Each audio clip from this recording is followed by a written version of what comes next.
Hi, I'm Dr. Patrick Jones from the Homegrown Herbalist School of Botanical Medicine. And in this presentation, we're going to be talking about 10 plants that can change your life. Okay, herbal medicines that are in your own backyard, or could be. So I just want to warn you before we do this, there are some graphic images in this presentation, some wound cases and stuff. So if you got little kids in the room, you may want to preview this before you have them watch it. Or if you're a particularly sensitive soul, you may want to watch this presentation with your eyes shut, because I don't know when those pictures pop up, and I probably won't warn you. But anyway, just be aware of that. So I'm a veterinarian, okay? I'm a practicing veterinarian. I'm also a naturopath, went to naturopathy school. And so I have a veterinary practice, and I have a naturopath practice. I use plants as medicine all the time. I mean, there's very few patients leave my veterinary practice without a jar of herbs, you know, to help them with whatever's going on. And obviously in the naturopath practice, it's even more so that I'm using the herbs. And I've just been really, really pleased with how powerful these plants are. You know, we're really in the trenches doing real work, using these plants every day. And you know, I mean, here they are. This is my veterinary clinic, and we have seen remarkable results, really remarkable results with these herbal medicines all the time. And you can too. You know, you can use these plants to affect healing in your own life or in the lives of your loved ones. Or, you know, if you get to where you know what you're doing and have some training, hang out your shingle and make a living at it. The plants really are remarkable. So the other thing that's really cool is that they are absolutely everywhere. I mean, we are surrounded by herbal medicines. You know, if you go out in your backyard, you go in your gardens, you know, go to the parks and forests, and anywhere that there's plants, there's medicine. These plants are very common, very easy to find, very easy to collect and harvest, very easy to grow, and very easy to use. And you can do it. You can do amazing things. For example, if you knew 4 plants, you could do this. All right? This is a lady that we mentioned in the other lecture that had a squamous cell carcinoma, a cancer on her scalp, and she had that surgically removed, which I think, again, is a great idea. If somebody says they can make your cancer be gone tomorrow, you know, you want to talk to that guy. Gone is good when it comes to cancer. But then they wanted to do a skin graft. And the skin graft would have left her with, you know, a spot this big on top of her hair that would never grow hair. You know, and that's no good. And so she had seen some other cases I'd worked on, contacted me, and, you know, we just used poultices on that and healed her up. And you can see this last picture here. But that's 4 plants, you know, calendula, comfrey, plantain, and yarrow. And, you know, there were some other plants in that poultice formula. But if you only had those 4, you could do this, all right? That's a good thing to know when your brother-in-law cuts his leg in the apocalypse with a chainsaw because he's being an idiot, right? Wouldn't it be great to have those plants growing in your yard? Here's another case. If you knew 4 plants, you could prevent this from happening. Now, this is a brown recluse spider bite. These venoms are extremely necrotizing to the tissue. They kill the tissue. They liquefy the tissue. And it starts out looking like this in the top picture with the little discoloration. But if you don't get after that and do something about it, in a couple of weeks you have this big ghastly wound. This is the same kind of venom that rattlesnakes have. Okay, all the pit vipers, rattlesnakes, water moccasins, copperheads, hobo spiders, brown recluse spiders, all those venoms have a chemical in them, an enzyme called hyaluronidase. And hyaluronidase dissolves the hyaluronic acid, which is the glue that holds your cells together. Okay, so if your cells are like little bricks, the hyaluronic acid is the mortar that's holding your little bricks together. And these venoms dissolve that mortar, okay? And so you get these really terrible wounds, you know. Spiders don't eat things, they drink things, right? They inject the venom, liquefy the tissue, and then drink you through a straw, all right? That's what spiders do. And rattlesnakes are the same way. They're liquefying that tissue. It kills the prey, but it also makes it easier to digest. And so these wounds can be terrible, and I treat these all the time in my veterinary practice. I don't ever treat them in the naturopathy practice for the people, because people, when they hear that rattlesnake sound, they don't stick their head under the bush and say, "Why are you making that noise?" Like the Labradors do. Labradors are dumb, and it's always right on their nose. But anyway, I treated lots of these bites, rattlesnake bites, and in people I've treated hobo bites and brown recluse bites. And we've had really great success, again, with just 4 plants: echinacea, dandelion root, marshmallow, and plantain. I put those on topically as a poultice, grind them up and slap them on, and I give them internally. And I'm going to give that internally, every 3 or 4 hours for the first couple of days. And I'm going to change that poultice several times a day. But I have never, in my experience, seen that bite progress after I start using the herbs. So wherever that bite is when I start, that's where it ends. Okay. I've seen some really remarkable results.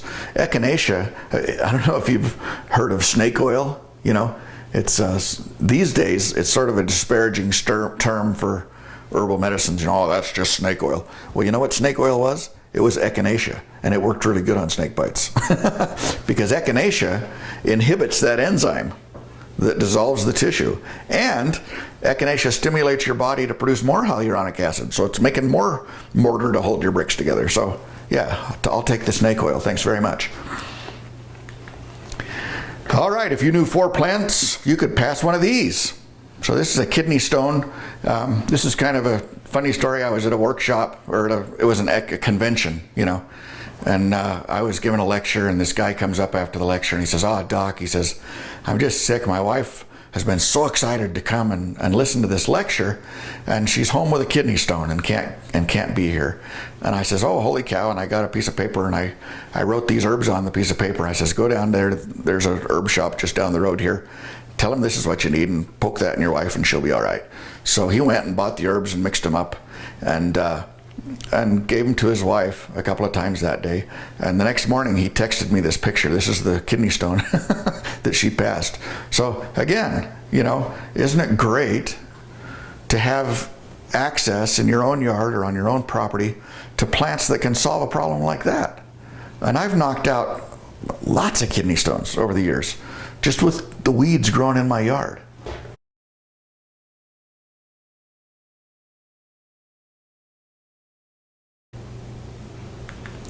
Okay, so people always ask me, what are the 10 most important herbs? Doc, if you could only have 10 herbs, what would they be? And, I don't know. There's so many, and I'm going to give you 10. But you know what? I could give you another 10 that would be just as good, and then I could give you another 10 after that that would be just as good. But this is a good list. When I wrote my book, The Homegrown Herbalist, I got a piece of paper and I said, okay, I'm just going to write down the 20 or so herbs that I wouldn't want to live without. And I started writing, and there were like 82 of them, and I had to whittle that list down to 20. And for this list, I had to whittle it down to 10. And it's excruciating. It's like telling your kids they can't go to Disneyland with you because you decided to take the little car, And so, you've got all these favorites and friends that you've worked with. But anyway, you got to start somewhere. And this group of 10 herbs that I'm going to share with you today really covers almost all of the bases. And these are really particularly powerful plants. And the other thing about these plants is they're really easy to grow. Okay, so these are plants you could have in your yard or your garden, or that you could find in the field next to your house, very common plants. So let's get started. And the number 1 herb that we're going to have, and these aren't in order of importance, I guess, but the first one we're going to talk about is comfrey. And comfrey is a well-known herb, Symphytum officinale. Symphytum means bones growing together, okay, and the common name for comfrey is knit bone. That's what they used to call it, because it actually will heal bones and cause them to knit back together.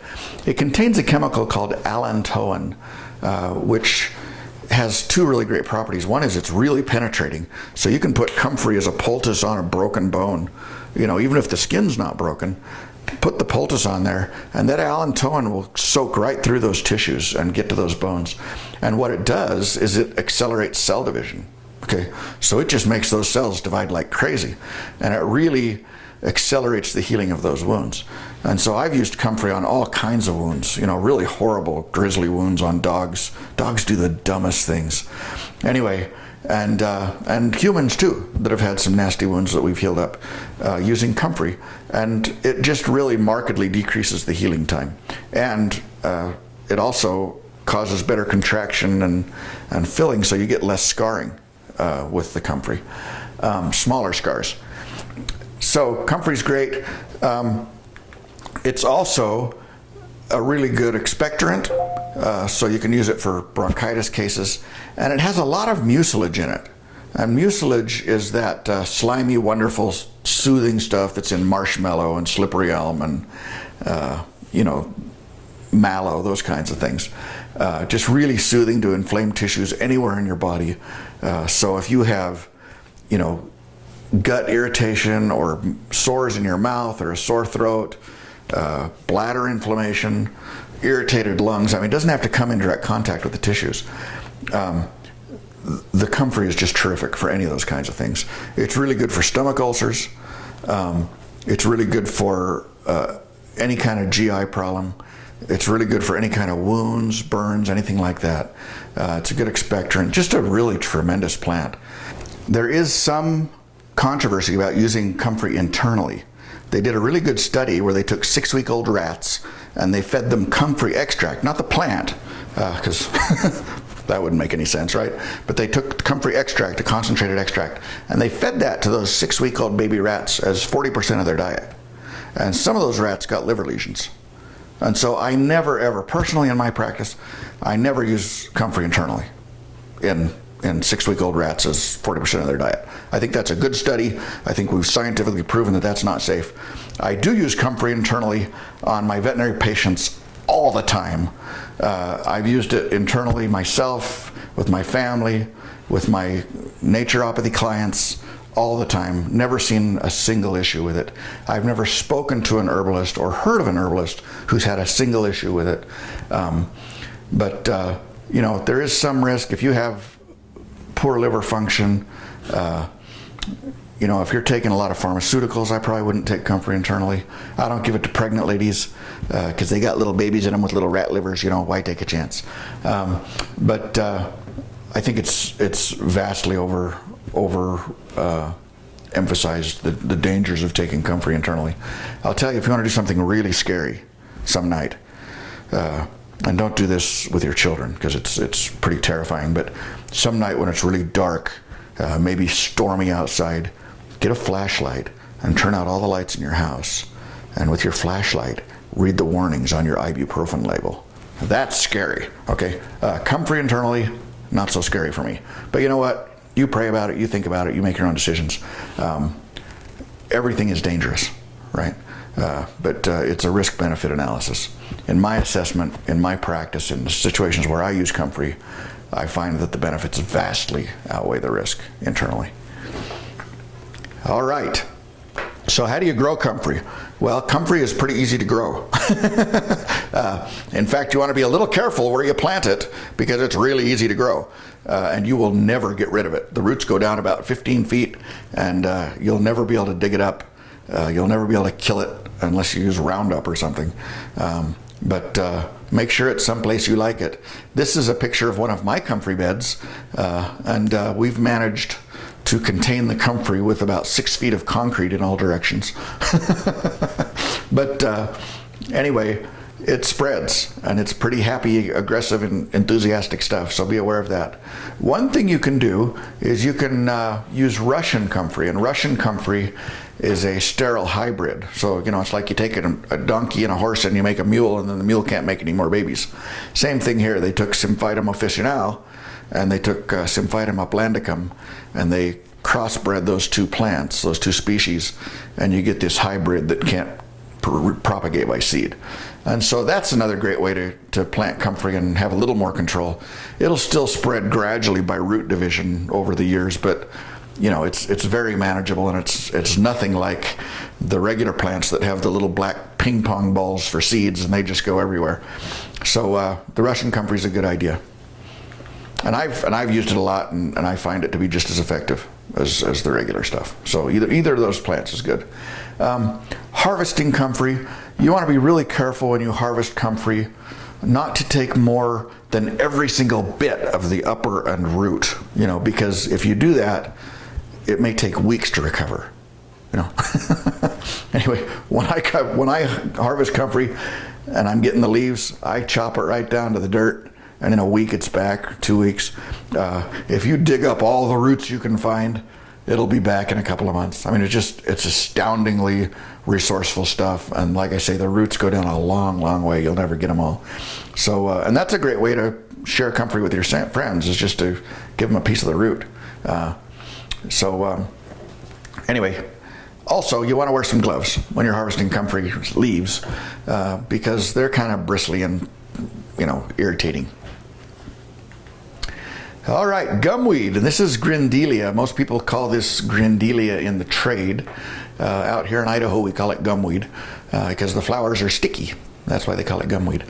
But gumweed is a truly fantastic plant.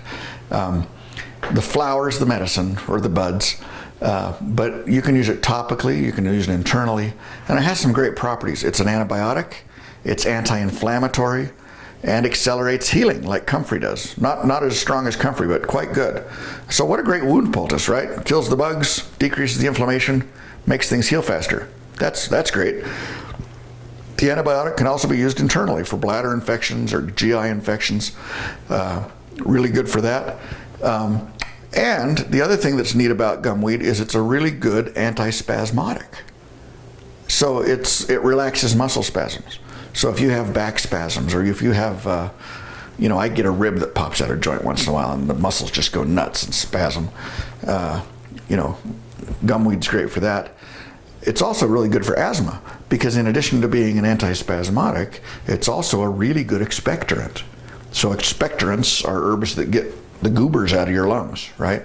And so for cases of bronchitis, any kind of a catarrh, where you got a lot of gunk in your lungs and you want to get it out, gumweed's a terrific expectorant.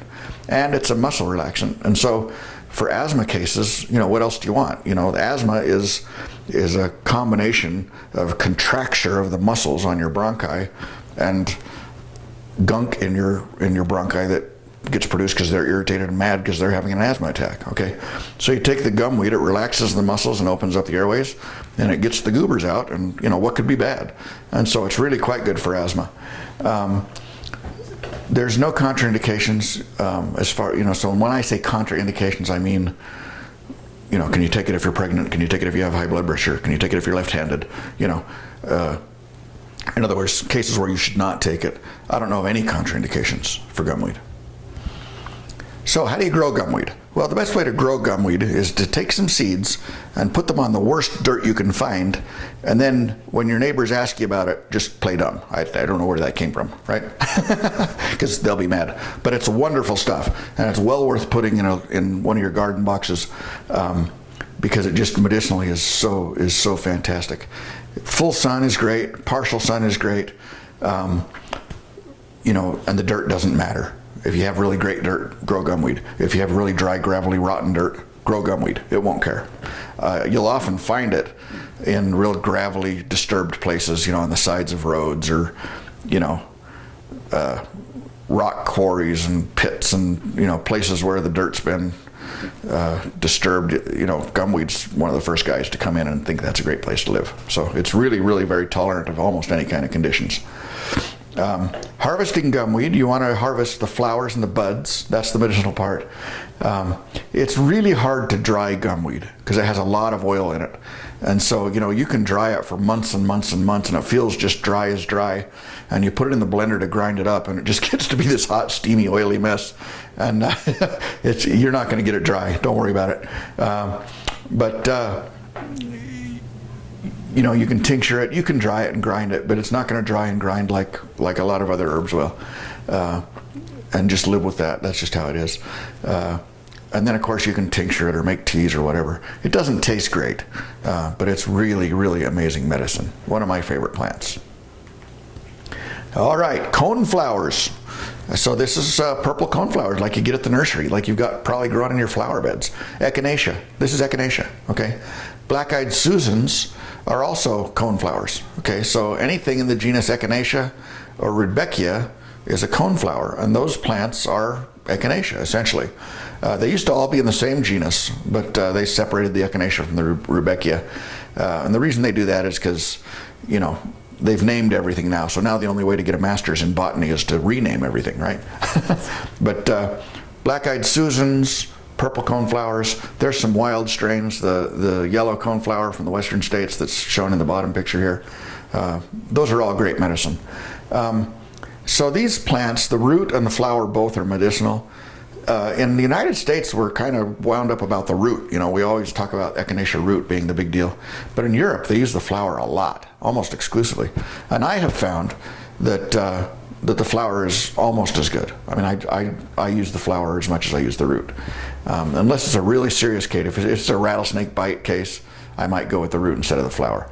But you know, if it's just for the immune stimulation or something, I just use the flower, and I think they work fine. So what are the properties? Well, it's an immune stimulant, like we said. It's antibacterial. It's really great for those venomous bites that we talked about, you know, rattlesnake bites, copperhead, water moccasin, brown recluse spiders, hobo spiders, because the Echinacea, as we said, inhibits the enzymes that are destroying the tissue and stimulates your body to make more hyaluronic acid, right, which is the glue that holds your cells together. Now, Echinacea is also good for cartilage injuries because it stimulates hyaluronic acid production, which is mostly what your cartilage is made out of. Okay, so if you have a torn rotator cuff or something like that, Echinacea can help those things rebuild as well. It's also good for systemic bacterial infections, sepsis. You know, anytime you need to support the immune system and kill the bugs, it's much better for bacterial infections, in my experience, than it is for viral infections. People always talk about Echinacea for colds and flus, you know, and that's fine. I mean, I'd take it for that. But for bacterial infections, it's really the bomb. I mean, it's really terrific for that. All right. Now, how do you grow coneflowers? Well, these are easy to grow. They're very popular ornamentals for flower beds. Everybody's got them. Just go down to the store. It's hard to grow from seed. Okay, Echinacea seeds take a long time to germinate, and they can be hard to start from seeds. But you can buy them at the nursery. Just go down and buy some Echinacea plants or some black-eyed Susans. The very best species are Echinacea purpurea and Echinacea angustifolia, and then for the black-eyed Susan, Rudbeckia hirta is really good. But you know, any of those will work. Between the two Echinacea species, the Echinacea purpurea is a much better plant to grow because it's just a much more vigorous plant. You know, Echinacea angustifolia is kind of a sissy, and they don't make big plants, they don't make a lot of material, and they're kind of fussy. So if I was going to pick one or the other, I would pick the purpurea. Some people say the angustifolia is a little bit more potent medicinally. I don't know that I've found that to be enough of a deal to make a difference. I use the purpurea almost exclusively and been pretty happy with it. And it makes way more flowers and way more roots, and it's way happier, you know, so it's easier to grow. So harvesting coneflowers, you can just gather the flowers when they're fully bloomed, or, you know, in the fall you can dig up the roots. And it's that simple. Now, for the men that might be listening, I'm just going to give you a tip. Your wife will be much happier if you head out to her flower beds with a pair of scissors instead of with a spade. All right. So, like I said, the flower is almost as good as the root. There's no reason to dig those rascals up. Unless, like I say, unless you had a rattlesnake bite and you really wanted absolutely the best, you know, most concentrated Echinacea you could get, the root would be better. But, you know, for everything else, the flower's great. Okay, here's our next one. This is Calendula, and Calendula is a fantastic plant. If I could only have 5, this would probably be on my list, along with the other 82 plants, you know, that would be on that list of 5. But Calendula, they call it pot marigold sometimes, and this is not the same marigold, you know, the little French marigolds that you have. That's a completely different genus, different plant, different properties. This is the pot marigold, Calendula officinalis, and you know, you may have noticed that the comfrey was also officinalis, right, the species. That's an important thing to make note of. When you see a plant and the species name is officinalis, like Symphytum officinalis is comfrey, Calendula officinalis is calendula, Althea officinalis is marshmallow, Melissa officinalis is lemon balm. When you see that officinalis name, that's a medicinal plant, all right? Because officinalis means from the officina, okay? And the officina was the little room in the monastery where the monks kept all the medicinal plants, okay? So when they were naming all the plants, when Linnaeus was naming all the plants, if it was a medicinal plant, he called it officinalis. So that's a word that should be like a little blue light special at Kmart, that something exciting is going on and I need to go look at that and find out what that is. Any plant that has that name, officinalis. So Calendula officinalis, these are tremendous plants. The whole plant's edible. That's why they call it pot marigold. They used to put it in their soups and stews. And principally the flower is the medicine, okay? And not just the petals. Some people sell calendula petals, but it's actually the center of the flower is the best part. So if you're going to buy flowers on the internet or something, you want the whole flower. You don't want just the petals to get the strongest medicine. So the flower is the medicine. It's antibacterial, it's antifungal, it's anti-inflammatory. It also accelerates healing the way comfrey does. Not as strong, but it has that property. It's good for menstrual cramps. It's really terrific for stomach ulcers. Comfrey and calendula together is fantastic for stomach ulcers, because calendula kills the bacteria, the Heliobacter pylori, that's causing the ulcer, and then the two of them, and it decreases the inflammation, and the comfrey accelerates the healing. So it's really a great combination for the ulcers. Plus the comfrey has the mucilage in it, which is soothing. So nice combination. Calendula is also good for menstrual cramps. Don't take it if you're pregnant, by the way. Typically, not always, but typically, plants that are good for menstrual cramps shouldn't be taken during pregnancy, because we don't want to be messing with the uterus if you got somebody living in there. But this plant, calendula, is also very good for shingles, topically and internally. So just really a great plant. And they're cute. I mean, why would you not have this growing on your place? They're really cutest little bugs. It's a little bit touchy to grow this one. These seeds, the calendula seeds, have to be planted near dirt or they won't grow at all. Okay, so the sidewalk crack is okay, but the actual concrete of the sidewalk is not. They won't grow there, but they will grow anywhere else. Okay, and so, and the seeds have little spines on them, so you'll step on them and they'll stick to your sneakers and you'll have calendula everywhere. But it's okay, because it's so cute and so delightful, and you won't care. It's an annual, but it's a self-seeding annual, so if you let some of the flowers go to seed and drop off, then you'll have it next year, and you'll never get rid of it. It'll be there forever, and you don't have to ever plant it again. But really a wonderful plant. Full sun, partial sun is fine too, but it really likes the sun. If you put it in full sun, it'll be just great. Really easy to grow, super good plant. Now, to harvest calendula, it's the flower is the medicine, right? And that's always nice. I like it when the flower is the medicine, because then you don't have to dig the rascals up, and that, you're not killing the plants. So just go out there late morning, early afternoon, when the flowers are really big and full and happy, lop their heads off, dry them, grind them up, put them in a jar, and then you've got your calendula. All right, the next plant we're going to talk about is chamomile, and this is another flower that has some really remarkable properties. So, with chamomile, the flower is the medicine, and essentially chamomile is a calming nervine, okay? So it's really great for calming the nerves, sedating the nerves, so it has a lot of applications related to that property. It's really good for insomnia, it's really good for panic attacks and anxiety in some people.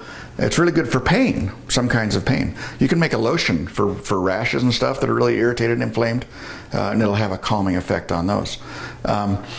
Or you can take it internally for pain, sciatica, those kinds of things. Really can be very helpful for nerve pain, especially. It also has some antibacterial properties. It's got anti-inflammatory properties. It's got antifungal properties. It's good for menstrual cramps.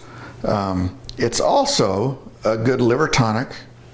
It can be used as a digestive bitter to help with digestion.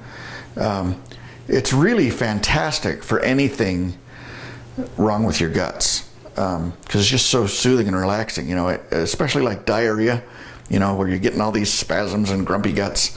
Chamomile really is my first grab for any kind of a GI thing. And I'll combine it with other stuff, but it's always in that formula. But even by itself, you know, a chamomile tea will calm a lot of gut problems. It's also, and this is interesting, a kidney restorative. Okay, so there's a lot of herbs that are kidney tonics. In other words, they make you pee more. They make the kidney do what the kidney's supposed to do. But there's a few herbs that heal and support and really restore the kidneys. And chamomile is one of those. Nettle seed is another good one. Astragalus, Romania, there's some others. But chamomile is really quite good for that. So, how do you grow chamomile? Well, it's really easy to grow. It grows really easily from seed. Just put it in your flower beds and let it go. There's German chamomile, which is an annual, and there's Roman chamomile, which is a perennial, and it doesn't matter which one you use medicinally, they're the same. But they'll grow just about anywhere, full sun, partial sun, they're just happy to go. And they'll produce a lot of flowers all year. You can go out and harvest them, and they'll keep producing through the season. You want to gather the flowers again when they're wide open, late morning, early afternoon, and you can buy those chamomile rakes, and they always work better in the ad than they do in real life. But they're better than nothing. I would like somebody to invent a really great one. I haven't found a really great one yet, but they can be handy. Okay, mallow. You got this one growing in your lawn? This is a wonderful plant.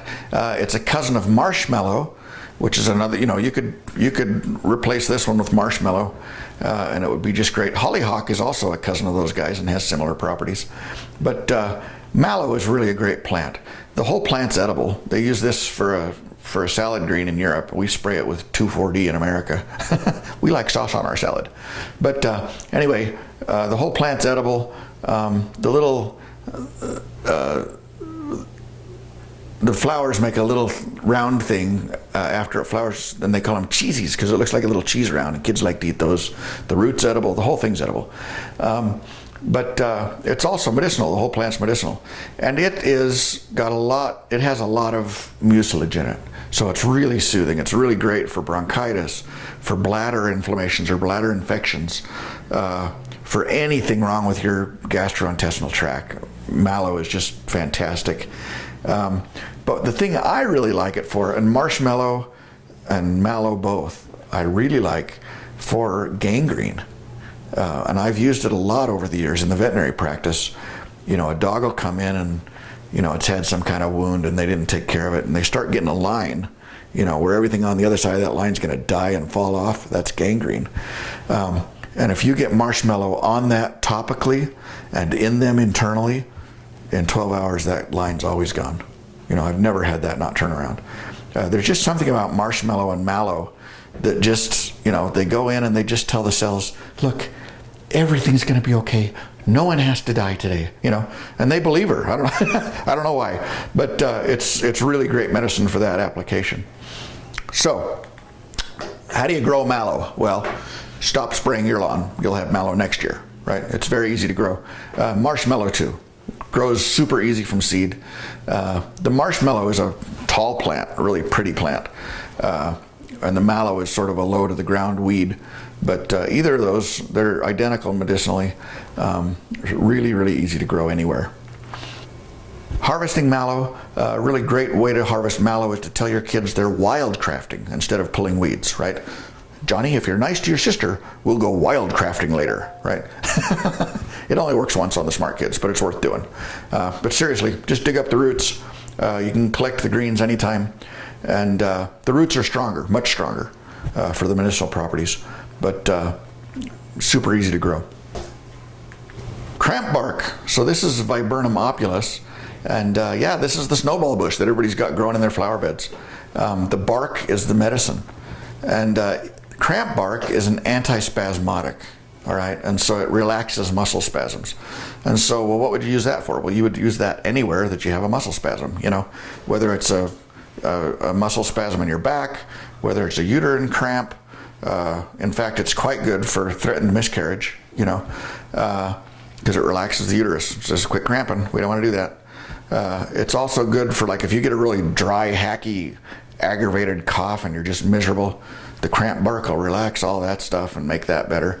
It's good for asthma, same thing, right? We're just going to relax those muscles, get those airways open. So any kind of a application where we're making the muscles less tense would be better. That's a good application for cramp bark. In fact, I use a little cramp bark or some kind of an antispasmodic. You could also use gumweed or lobelia or any of those others. But I often put that in my herb formulas just to sort of help everything relax so the tissues can get perfused better and the herbs can get absorbed better. So you can go to your local nursery and buy a Viburnum opulus bush. By the way, if you live in the southeastern states, black haw is a cousin of cramp bark and works just the same way. Okay, so if you're in that neck of the woods, but the way, these are common shrubs and they're real aggressive, busy. You got to prune them every year, which is perfect because that's what herbalists want, right? We need material, and so every spring you can harvest your cramp bark. Go out there, thin the shrub a little bit because they'll get great big.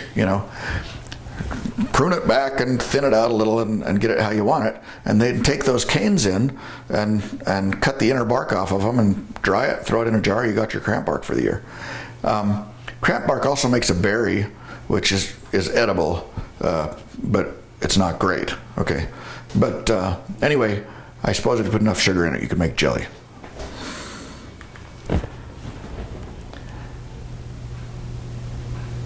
So our next plant is plantain, Plantago major, and this is plantain, the little weed in your lawn, not plantain the banana from the Caribbean. And that brings up an interesting point. When you're searching for information on herbs on the internet or in other resources, it's really helpful and actually pretty important to use the Latin name of that plant. Plantain's a perfect example. Bergamot's another example. There's two herbs that are called bergamot. One is Monarda fistulosa, and one is a little citrus fruit from Malaysia or somewhere. I don't know where it's from, Indonesia. Anyway, the essential oil comes from this little citrus fruit, but the other one is in the mint family, and it has completely different medicinal properties. So anyway, we're talking about Plantago major, and plantain's a really tremendous plant. It has some really great properties. The leaf is the medicine. The whole upper plant really is the medicine. The seed hulls from plantain, from members of that genus Plantago, are where we get psyllium from. So you can use the seed husks from any of the plantains the way you would use psyllium, just sort of as a bulking laxative. There are species that are better than our little Plantago major for producing that stuff. But in a pinch, that's something you can do. Also, the leaf is medicinal for the principal purposes of our use and discussion today. It can be used internally or topically, and the nice thing about plantain is that it's kind of mild in all of its properties, and sometimes less is more, and that's a really important characteristic of plantain. For example, it's an antibiotic, but it's a mild antibiotic. So it's really useful for gastrointestinal things because it can go in there and do its job without being really disruptive of the whole microflora of the gut. It's a vulnerary, and a vulnerary is the funky herbalist word for a plant that accelerates healing, like comfrey does, and calendula, and some of the others we've talked about. But plantain has that property too, but in a very mild way again. And so, well, why is that good? Why is less more there? Well, it's because if you put comfrey on a puncture wound, that's a problem because it'll heal that little orifice up, and then now we have an abscess, right? And so plantain, because it acts more gradually and more gently, will still accelerate the healing, but it does it in a less rapid way. And so you can put comfrey on a puncture wound, and it'll heal it from the inside out more gradually, like it should heal, but still decrease the overall healing time. The other neat thing about plantain and puncture wounds is that plantain has tremendous drawing power. So it's good for pulling stuff out of wounds. And it's also good for pulling toxins and poisons out of the body in other ways. A very common use of plantain is for mosquito bites and bee stings and things like that. And you can just chew up the leaves and make a spit poultice and put it on a mosquito bite or a bee sting or a wasp sting, and it'll pull that venom out and give you relief immediately. It does the same thing for more serious envenomations like rattlesnake bites and hobo and brown recluse bites. Really can pull those toxins out, help your body eliminate them. It draws them out locally, but it's also a good diuretic, so it helps your bladder and your eliminating organs to get rid of those toxins internally as well. Just as an example of a case with a pretty significant toxicity, I had a fellow come in several years ago that had been bitten by a dog on the hand, breaking up a dog fight. Don't break up dog fights. Let them fight and then take them to the vet and let them get sewed up. But don't get in the middle of that because you're going to get bitten. Anyway, this guy was breaking up this dog fight and he got bitten on the hand, pretty severe bite. And he was a man, so of course, he didn't go to the doctor. I mean, why would you do that, right? But anyway, after a week or so, that hand started looking really bad. And by the time I saw him, his hand was about that thick, and he had purple streaks coming up his arm. So I guess now it's time to go to the doctor. So he went to the doctor, and the doctor said, put him on an antibiotic, which was a great idea. But then the doctor said, look, if you don't find a good herbalist, you're going to lose that hand. I got nothing for you. I mean, we can kill the bugs, but you got tissue issues here that pharmaceuticals can't help. And so he didn't know a good herbalist, but he knew me. So he came and saw me, and it was plantain that we used on that case. And I made a plantain poultice just from the dried plantain, ground and dried. And if I'd had fresh plantain, that would have been all the better. But we added the water to the powder, made a poultice and put it on. I gave him plantain internally. He was taking a couple of teaspoons of that 3 or 4 times a day. And I gave him other things too. I mean, I gave him echinacea, and I gave him things to stimulate immunity and sort of the kinds of things you'd expect. But within 24 hours, that hand was completely normal. I mean, it still had holes in it from the dog, but all the swelling was gone, the purple streaks were gone. And it really did a great job on him. Now, you say, well, was it just the antibiotics? Well, no, it wasn't. I've been doing this for 20 years, and I've seen a lot of cases where there weren't any antibiotics, and the plantain does great.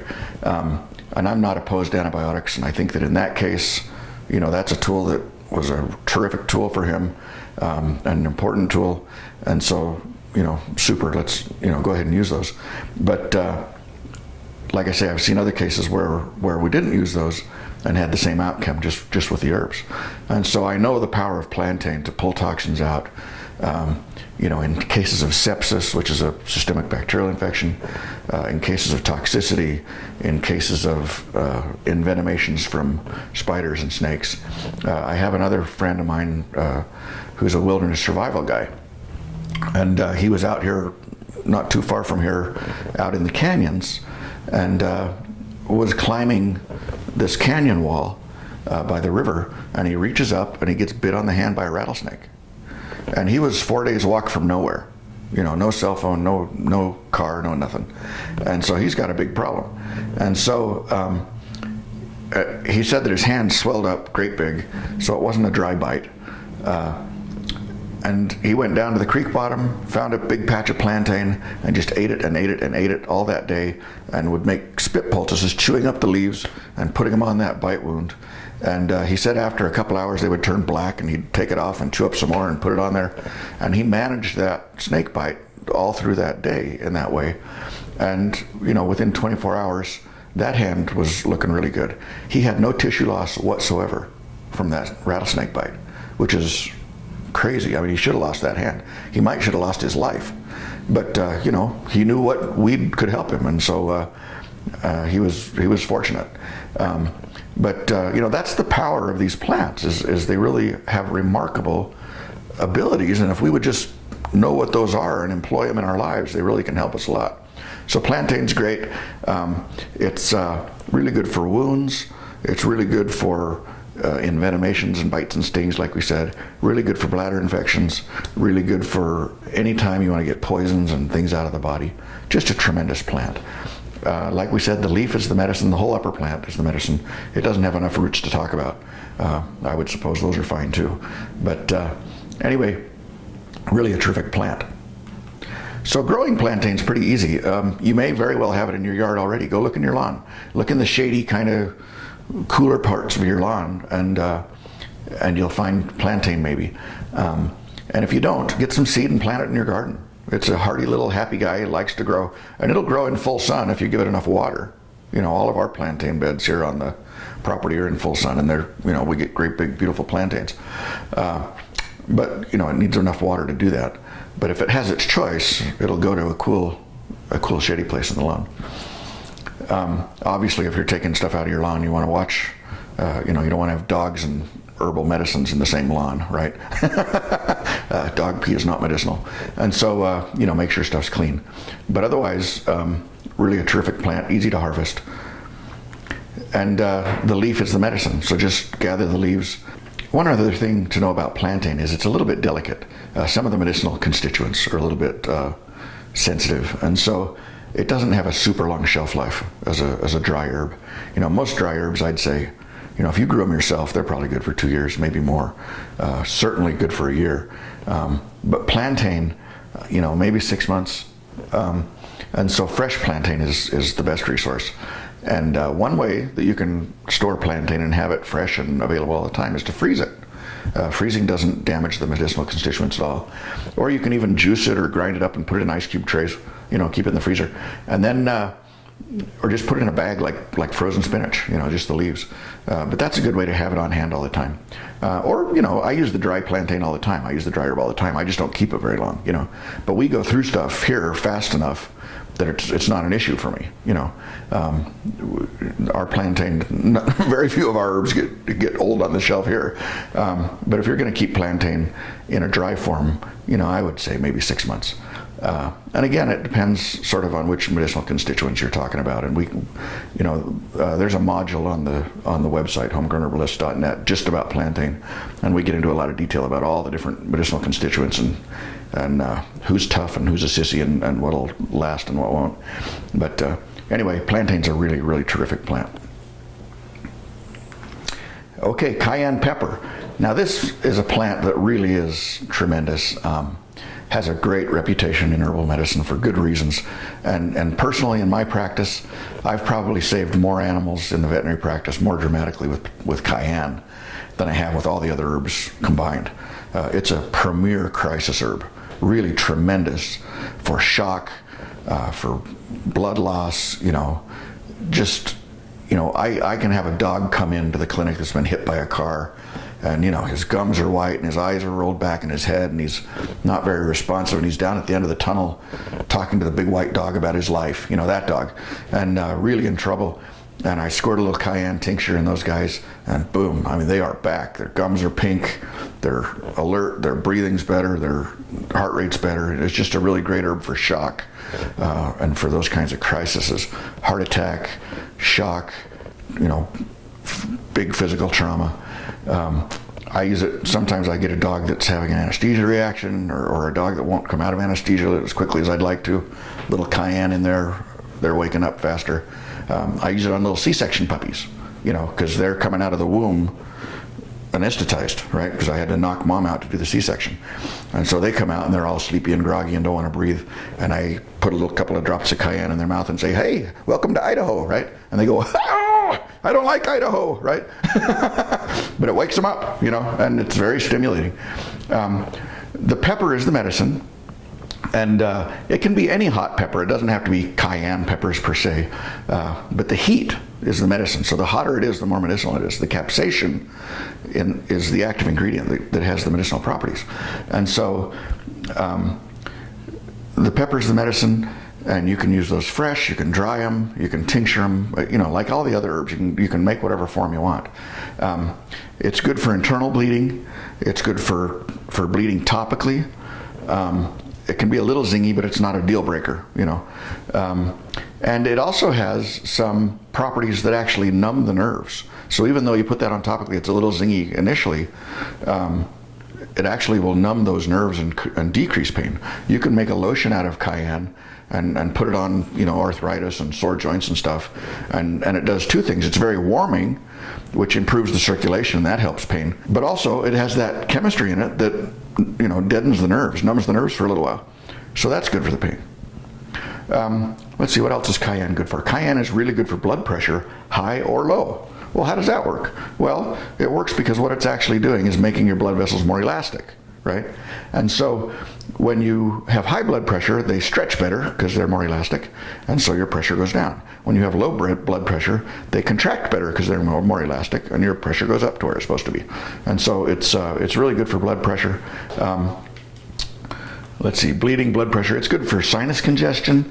And if you don't believe me, just put a little cayenne in your mouth and we'll make a believer out of you right quick. It'll just drain everything out of you. And again, it's that heat. So don't put it in a capsule, right? If you're trying to get the sinus risk clearing benefits, or if you're treating somebody in a shocky situation, or if you're, it's also a really good expectorant for getting stuff out of your lungs. You can't put it in a capsule for any of those properties because the heat, that physiological intense response to the heat, is the curative property, right? Now, if you're taking it for your blood pressure, go ahead and put it in a capsule. Who cares? But if you need the intensity of the cayenne, if the cayenne's doing something above your waist, you probably need to not be putting it in a capsule. So anyway, again, great for shock, heart attack, sinus congestion, phlegm, gunk in your lungs, blood pressure. Just a tremendous plant. Bleeding, really a good plant. And there's no contraindications. Maybe I would be a little careful with high doses in a pregnant lady because it's really stimulating, and we don't want to be too stimulating with pregnant ladies ever. But other than that, I just don't worry. I use it a lot. Growing cayenne is really easy. Just go to the nursery and buy some little cayenne pepper plants and poke them in your garden like you do any pepper or tomato, any of those guys.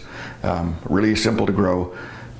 You can grow it from seed also, and they're hardy, durable little guys, and they'll produce peppers for you all summer.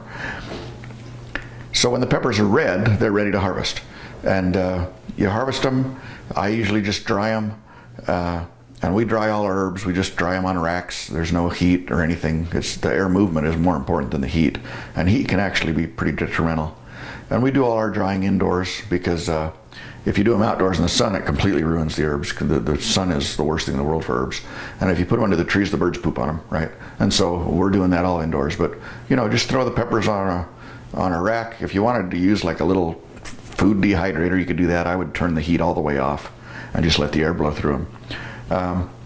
And another point about the cayenne is if you're using it for cooking and eating, a lot of people scrape the seeds out because that's the hottest part, right? And it can be a little much. But if you're using it for medicine, you want the seeds. So take the whole pepper, grind it up, seeds and all, and use that. All right, has anybody seen this plant? This is a pretty important medicinal plant too, dandelion. Taraxacum officinale. And look, there's our friend again, officinale. And again, this is a medicinal plant with a long history of medicinal use. The whole plant's edible. The greens, the flowers, the roots. The greens are a little better in the spring. It gets pretty bitter when it gets hotter outside. But lots of vitamin A, lots of vitamin C, lots of vitamin E, and lots of potassium, which is really great because one of the really important medicinal properties of dandelion is that it's a good diuretic, right? So a diuretic is a chemical that tells your kidneys, let more water go. Your kidney's job is to keep water in your body.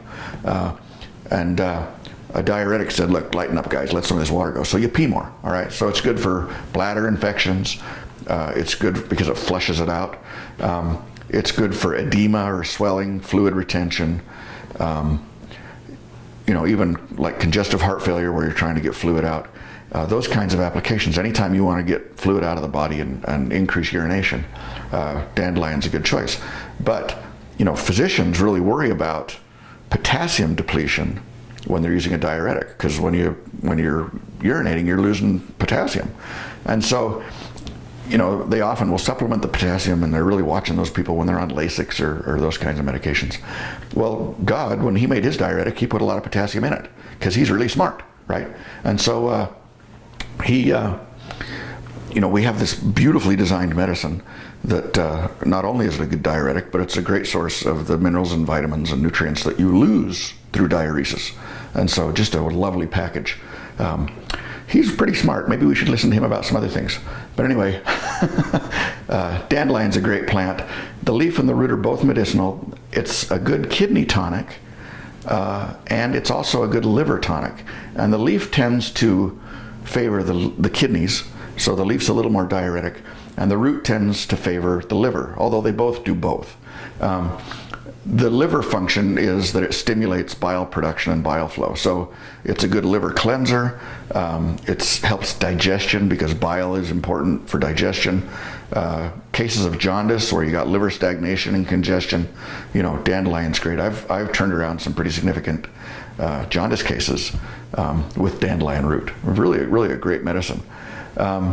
There's also some kind of exciting research going on right now with dandelion and breast cancer. It apparently has some very specific activity against breast cancer, and so that's exciting. We're learning new stuff all the time about these plants.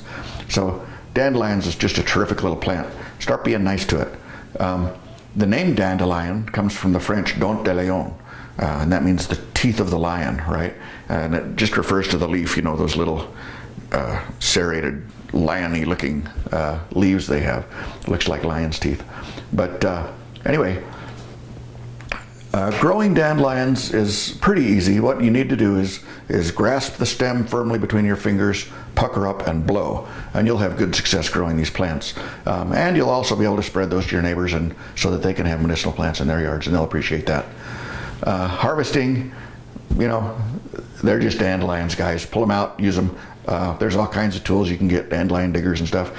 And this is another situation where it's really great to incorporate your children and have them do a little wildcrafting with you. The nice thing about being an herbalist is it completely changes your paradigm about weeds. Now we see the mallow and we see the dandelion, and these are our friends, right? And so when you're pulling the dandelions and you don't get the whole root, instead of cussing and digging and trying to get all that out, as an herbalist, you just say, see you later, right? Because it's a perennial plant. It'll come right back from that piece of root. And so that's good. That makes you happier as an herbalist than it does as a gardener. So dandelions, really a tremendous plant. Use them in your diet. In the spring, put a lot of little dandelion greens in your smoothies and in your salads and stuff. And it just has a great cleansing, rejuvenating effect on you, to get all that winter sludge out of your system and get geared up for spring. Dandelion is a tremendous resource, nutritionally and medicinally. All right, yarrow. This is another really super plant. This is another one that if I only had 5, this is one of the 82 plants that would be on that list of 5 I wouldn't want to live without. Yarrow is Achillea millefolium. Achillea comes from the Greek hero's name, Achilles. And Achilles was apparently taught about yarrow and how to use it by Chiron the centaur, who was a great physician. He's probably a good veterinarian too, because he's half horse. But anyway, they used to carry yarrow into battle. The Greeks would carry a bag of yarrow and they would pack it into their wounds when they got skewered by the Phoenicians or whoever else was skewering Greeks in those days. And it would stop the bleeding. And it's tremendous internally or topically for stopping bleeding. I mean, really good. And even up until the First World War, soldiers were carrying yarrow for that purpose. One of the common names for yarrow is soldier wort. And wort is the Old English word for plant. So, you have St. John's wort and fig wort and mother wort and soldier wort, and so that just means plant. So the soldier plant was something that they would carry into battle to stop bleeding. It also has, and I've seen that, how many thousand times in my veterinary practice, where I'll get a dog that's been hit by a car and gushing blood. Really from the nose and the mouth, really in trouble. And I squirt a little cayenne tincture in there, and man, they are done bleeding. It's like flipping a switch. And really very effective. I also have a little jar of the powdered yarrow. It's actually yarrow and shepherd's purse, which is another good one for stopping bleeding.